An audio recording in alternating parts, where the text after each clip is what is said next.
একটা ছোট্ট হল কিনে এনেছি, একটা লম্বা স্কেল, কারণ দরকার ছিল। আর দোকানদার বললো এই পেনটা ভালো নিয়ে যাও, তাই ওটাও নিয়েছি।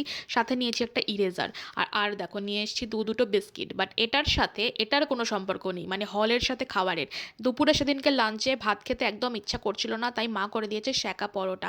সাথে ছিল কিন্তু লম্বা লম্বা বেগুন ভাজা, মানে ডাঁটওয়ালা বেগুন ভাজা, আর দিয়েছে স্যালাড। বাট মেন আইটেমসে ছিল হচ্ছে সেদিন ঝাল ঝাল করে ঘুগনি। আর ছিল হচ্ছে আমাদের শো স্টপার চিকেন রেজালা। এটা যে এক্স্যাক্ট রেজালা সেটা নয়, এটা দই দিয়ে করা একটা প্রিপারেশন, যেটা অনেকটা রেজালার মতো খেতে হয়। আর সেটা দিয়ে পরোটা যা খেতে লাগছিল না, যে কি বলবো। আর অনেক জন্ম পর আমি অ্যাকচুয়ালি পরোটা খেলাম।